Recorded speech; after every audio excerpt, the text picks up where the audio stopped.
All right, football season is back, and we are kicking off every Monday with a new series called GBU, the good, bad, and ugly from teams we saw this weekend past. And we're going to talk about all the things that were, good, bad, and ugly. When it comes to the run game, good. When it comes to the bad game, when it comes to the ugly, stick around to find out. You are Locked On ACC, your daily podcast on the Atlantic Coast Conference. Part of the Locked On Podcast Network, your team every day.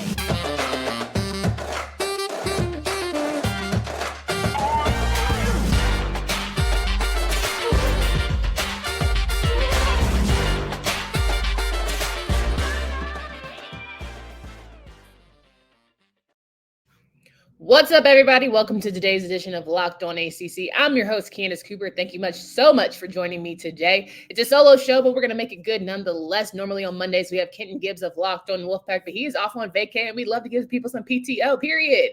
So we are kicking things off by first telling you we appreciate you making me your first listen each and every day. More than that, we appreciate the fact that you come back and you download, subscribe to the channel from anywhere you are. We know that the Locked On Podcast Network is your team every day, and we have free episodes wherever you feel like listening and watching, So we appreciate all of that time. So we're going to get into today's episode. We got a lot to go over and discuss. As I mentioned at the top, we got this new segment on Mondays because now that college football is back, we got GBU. Sometimes we have DBU, RBU, all the things, QBU, whatever you want to call it, in order to, identify a football program or have a certain set of position groups that do extremely well for your respective universities. So I said, we're going to have GBU around here. GBU Mondays, where we're going to talk about the good, bad, and ugly that we saw over the past weekend.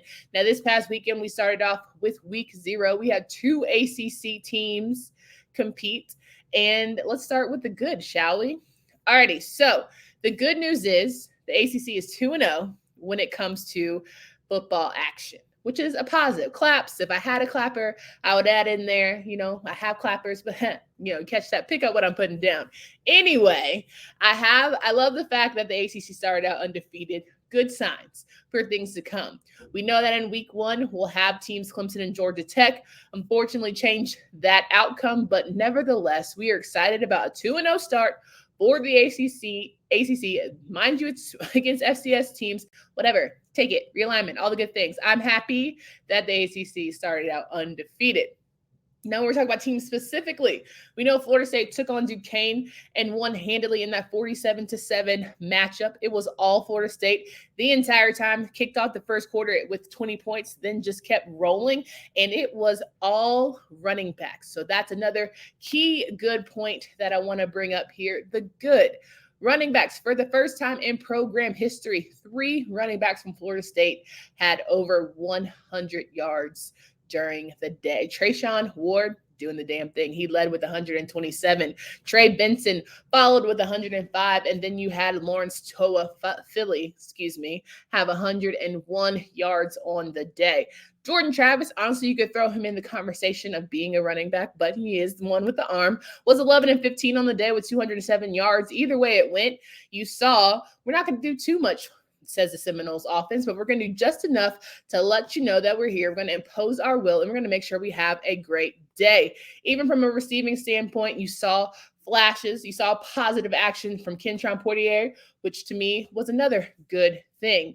Now, on the flip side of that, you had North Carolina, who had a great outing with their running backs. A surprise, a pleasant surprise, if you will. It gave me flashbacks of Javonte Williams and Michael Carter. Their run game was just as good as, to me, the Seminoles, but I'm, of course, biased. It clearly wasn't 100 yards for 3 running backs, but it was good nonetheless.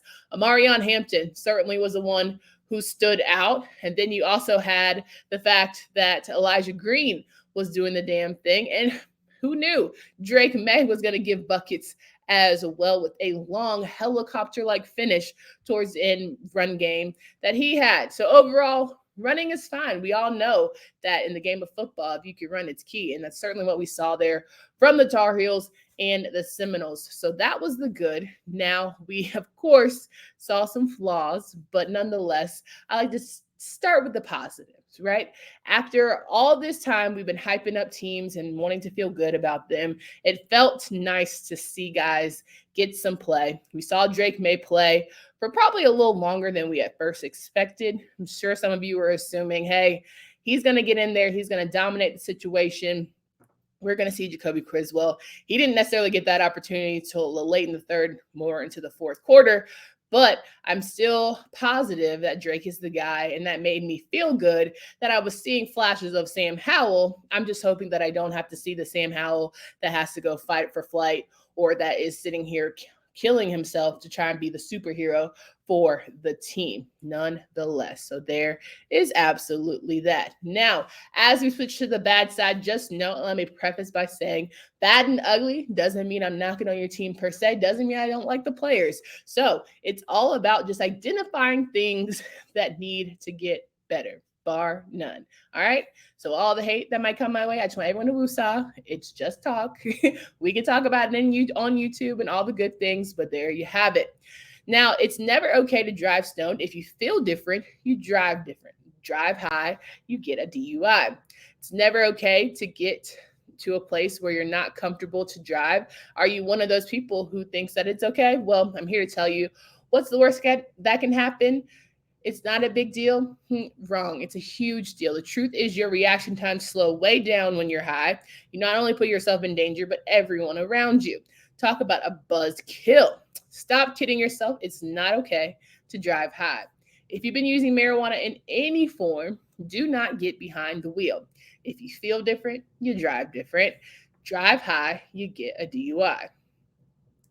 So we're rocking and rolling here, Locked On ACC podcast. We're talking about GBU, our new Monday series as we go over the weekend's events. We got the good out of the way with our run game and our quarterbacks getting some love.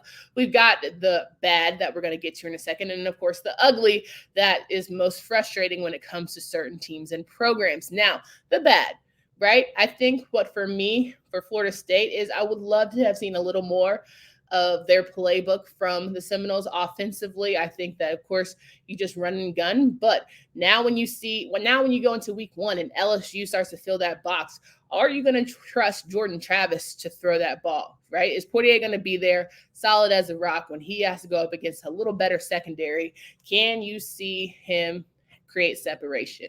So for me, I'm hoping that there are good positive vibes, not only from that offensive line that continues to shine. We had 14 players that had opportunities to get some snaps there on Saturday for the Seminoles. It's going to be critical that they figure out some sort of rotation, get into a rhythm, and really learn to trust each other, right? We know there's injuries for some, but when it comes to just being that center and core group, I'm hoping that they can figure it out quickly, because it's going to be a long season, more importantly, a long week, game one against the Tigers. So there's that. Now on the flip side, which y'all know I'm probably going to spend a little bit longer on, the Tar Heels. Tar Heels had some serious issues on their defense. Now, backstory for those of you who don't know, the Tar Heels, Gene Chizik was the former defensive coordinator for the Heels. He brought them to be one of the top defenses in the country. He actually made them feel like, okay, they are a dominant force as a part of this whole program. Now, when he left, we had a couple things shake up. And then, of course, Coach Bateman came in these recent years and tried to make things much better. Now, in his defense, he had the talent. He had everything he needed to be great. He had all the dogs in the house to really be those fighters. Did he execute always well? Sometimes there were good moments. Sometimes there were nice flashes. But as a whole, you could definitely tell that there was a lot of missed assignments, a lot of confusion. There was a need to keep it more simple. But more importantly than that, there was a need for some fundamental backing, right? At the core, we all know if you can't wrap up a young man or young woman, because some women play football, if you can't wrap somebody up, it's going to be a long day for you, good buddy. You're going to have to figure it out. One thing I am keen on, one thing I love most about football is a good open field tackle. If you can't wrap up your guy in space, trouble. I live for guys who know how to be great defenders, because anywhere on the field, they know that they can get their man. That's what I look for when I grade, assess, all the things, analyze. To me, if you can get great open field tackles, if you can not let your defender or not let your offensive guy make any sort of adjustments on you and really take off and get burnt and you end up being burnt like toast, I think you're a great one, right? We're looking for that still here after watching week 0 game against Florida A&M. Now we'll credit Musa, who is a former Vanderbilt quarterback, for being able to move the ball fairly well, we'll say. He did his thing. I'm not going to knock him one bit. Sorry, there's a fly in my room, and that distracted me. But overall, the way the Florida A&M offensive line was able to move so smoothly was frightening if you are a Carolina fan. One, because you're like, all right, defensive line, Raven Hassig, what are we doing? Guys, said you're great. What are we doing? Okay. I get being a linebacker, but we need the line to get it together. So that was a little frustrating. But more than that, when you look at the secondary, hello, is anybody home? Anybody? Tony Grimes, third play of the game, goes down, probably more than likely a concussion. And there's many reasons for that. The fact that we probably had some issues in terms of Florida A&M's and how the play looked, it just was more of a fundamental issue than necessarily a bad play. Tony going out first quarter, again, maybe with the third or fourth play of the game, when he is your veteran in the backfield, was very frightening. One, because he has no business being out there. Two, as soon as he went down, it was a wrap for the day. We didn't have to do anything else. Tony was not coming back in. I didn't want Tony to come back in because personally, I'm sitting here saying to myself, the juice is not worth the squeeze. We cannot afford to lose Tony Grimes. And it was very apparent when Balfour had to go in there and try and be in his place. He missed a lot of assignments. He struggled mightily. I think that he has very much room for improvement. I hope to see it, but I also have questions of where was y'all doing during camp?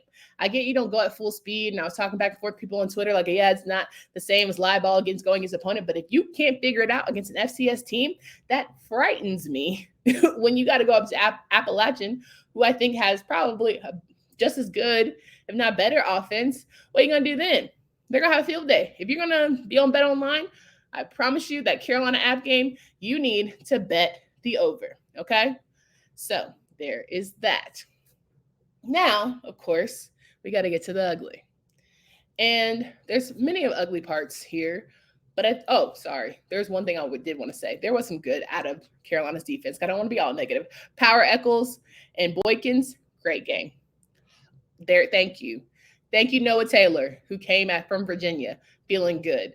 Another positive, I meant to say, because I'm trying to give love here, Gaynor, the offensive lineman from Miami, great game. Thought you did excellent. Good. Bad, secondary. Carolina secondary was bad. I don't think there was much bad for Florida State, but Carolina secondary got to figure it out. If you can't handle fundamentals, what are we doing? And can you fix it when you head up to Boone, North Carolina? I damn sure hope so. You're going to have to. So period. Now let's get to the ugly. And the ugly truly has nothing to do with either North Carolina or Florida State. What was really ugly about week 0 was the fact that FAMU had 25 players who ended up being ineligible and could not travel to Chapel Hill to play the game. You had Isaiah Land, who was arguably one of the best players in the country, bar FCS and all the different titles y'all want to put them under. He was not able to play the game, and several others who probably could have been key in terms of making it an even closer game for North Carolina and Florida A&M. The problem here is it was a very much a structural issue that they have at their university, but it happened 48 hours, 24 hours before the team was supposed to even get to Chapel Hill. So all of this is coming out. I'll have them all standing in a line, like raise your hand if you're going to the game, and having to say, guys, not you, not you, buddy. That was the most frustrating thing, to see it all play out in such a panicky fashion, I guess you can say. But more than that, it, of course, sounded the alarms, dog whistle for some. Oh, this is, of course, an HBCU issue. And this is, this is why we shouldn't have HBCUs play. Let me sit here and clear. The way Florida State was playing, I sat here and said, I don't know what makes y'all think that football ain't football at the end of the day. But at the end of the day, if you're good at what you do, if you can play ball, and you can do it anywhere. And if you want to get to the next level, you can do it at any level. And so that was annoying to me. That was the ugly, because I think some people need to better educate themselves on the structure of colleges and the financial burdens that come within structuring how people have assignments and what they're asked to do. And they are underpaid and overworked. And so it wasn't the fault of the kids for not being eligible. At the end of the day, yes, you got to be on your P's and Q's when it comes to class, but a lot of them were transfers, a lot of them trying to figure out their credits and how those things roll over. Way bigger issues, way bigger conversations than just, see, this is why we don't need to play. And we all know we have these pay-for-play games.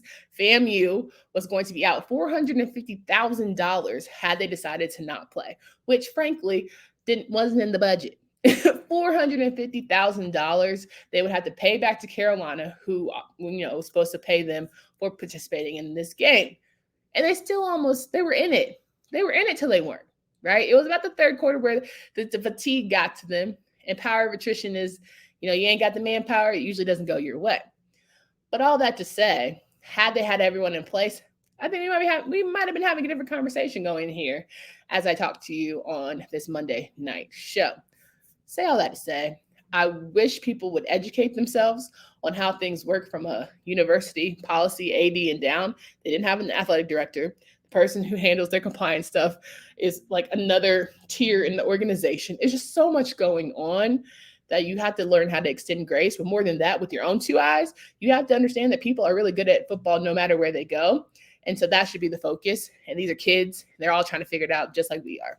So that was the ugly for me, is how the response to them potentially not being able to play went, because it just didn't have to be that way. So there's that. Say all that to say, I am excited for week 1. I'm excited to see